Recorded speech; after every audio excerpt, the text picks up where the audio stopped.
حضرات، یوٹیوب کے channel Sunday star میں آپ کا خیر مقدم ہے۔ آج ہم لوگ جمع ہوئے ہیں معروف شاعر مشتاق جاوید صاحب کو خراج عقیدت پیش کرنے کے لیے۔ ہمارے ساتھ موجود ہیں کلکتہ کے معروف ادیب اور محقق جناب اشرف احمد جعفری صاحب، اور ہمارے ساتھ ایک اور خاص مہمان ہیں محترمہ رضیہ سلطانہ صاحبہ، جو خضرپور کالج میں اردو کی استاد ہیں۔ جیسا کہ آپ جانتے ہیں کہ مشتاق جاوید صاحب کا انتقال 14 اکتوبر کو ہوا۔ ان کا اصل نام مشتاق احمد تھا۔ ان کی پیدائش 10 اگست 1945 کو مومن ٹولہ نارتھ نگر بھاگلپور یعنی بہار میں ہوئی۔ گریجویشن تک انہوں نے تعلیم حاصل کی وہیں پر، اور پھر کلکتہ چلے آئے۔ یہاں آ کر انہوں نے کچھ دنوں کے بعد ایک پرائمری اسکول میں ٹیچرشپ کی نوکری حاصل کر لی، اور تقریباً 25 برسوں تک طلباء کو فیض یاب کرتے رہے۔ مشتاق صاحب کو شاعری کا شوق بچپن سے تھا، لیکن باقاعدہ شاعری انہوں نے 1965 سے شروع کی۔ ان کے ہمعصر شعراء میں پروفیسر شمیم انور صاحب، مشتاق جاوید صاحب، انور حسین انجم صاحب، ہارون شارف بھاگلپوری صاحب اور اس طرح کے کئی لوگ تھے۔ مشتاق صاحب کو صحافت کا بھی شوق تھا۔ انہوں نے 1980 میں ڈاکٹر علی فنساری کے ساتھ مل کر ایک پرچہ محفل کے نام سے نکالا تھا۔ پھر 1983 میں انہوں نے ایک دوسرا پرچہ جو نقش حیات کے نام سے نکلا، یہ 15 روزہ تھا۔ اس کے علاوہ مشتاق جاوید اور علی فنساری صاحب نے مل کر ایک اور پرچہ ادب اور اسپورٹس نکالا۔ شاعری میں مشتاق صاحب کو غزل گوئی، نظم نگاری، قصیدہ نگاری اور قطع نگاری کا شوق تھا۔ اس میں ان کو مہارت حاصل تھی۔ ساتھ ہی ساتھ ان کو ادبی مضامین بھی لکھنے کا شوق تھا۔ انہوں نے اگرچہ زیادہ نہیں لکھا، لیکن جو بھی مضمون لکھا ہے وہ اپنی جگہ خوب ہے۔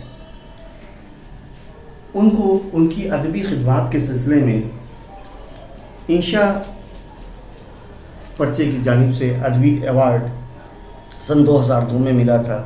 اس کے علاوہ بھی قصیدہ نگاری میں ان کو بہت سارے مقامی اعزازات سے نوازا گیا۔ اب میں گزارش کروں گا جناب اشرف احمد جعفری صاحب سے کہ وہ مشتاق جاوید مرحوم کے سلسلے میں اپنے خیالات کا اظہار کریں۔ جناب اشرف احمد جعفری صاحب۔ مشتاق احمد جاوید صاحب مٹھیا برش کے معزز شعراء میں شامل ہوتے تھے۔ اب تھے کہنے میں افسوس ہوتا ہے، لیکن یہ تو معاملہ برحق ہے، کہنا پڑے گا۔ ملاقات ہوتی تھی مٹھیا برش کے اکثر پروگراموں میں، یہاں تک کہ وہ رائٹرز ہاوڑا رائٹرز ایسوسی ایشن کے پروگرام میں بھی کبھی کبھی پہنچ جایا کرتے تھے۔ بڑے خلیق، بڑے ملنسار اور بہت ہی شریف انسان۔ ان سے مل کر بڑی خوشی ہوتی تھی، اور اس کی وجہ یہ ہے کہ وہ بذات خود تو بہت ہی نیک تھے، اور نیک ہونے کی وجہ سے وہ چاہتے تھے کہ دوسروں کی بھی کسی نہ کسی طور پر مدد کرتے رہیں۔ ان کا ایک شعر ہے کہ اسی لیے تو رہے ہم حقیر دنیا میں، کہ سب سے ٹوٹ کے ملنا ہماری عادت تھی۔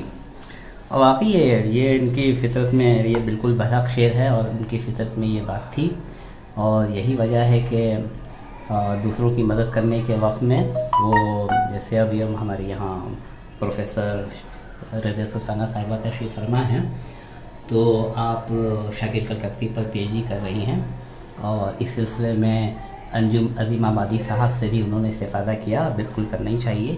اور مشتاق صاحب نے ان کو بزم نثار کی لائبریری میں بھی جانے کا مشورہ دیا، اور وہاں جب وہ پہنچی تو انہی کے مشورے پر اور وہاں آنا جانا ہوا، اور مطلب ایک دفعہ ایسا ہو گیا کہ انہوں نے مشتاق صاحب نے، مطلب یہ جو کہہ رہے ہیں کہ ہم ٹوٹ کر ملتے ہیں، تو اس محترمہ سے بھی انہوں نے اپنی بچی کی طرح انہوں نے کہا کہ بھائی میری بیٹی کی طرح ہے، میرے گھر آتی ہیں، میری اہلیہ سے ملتی ہیں۔ ایک دفعہ کسی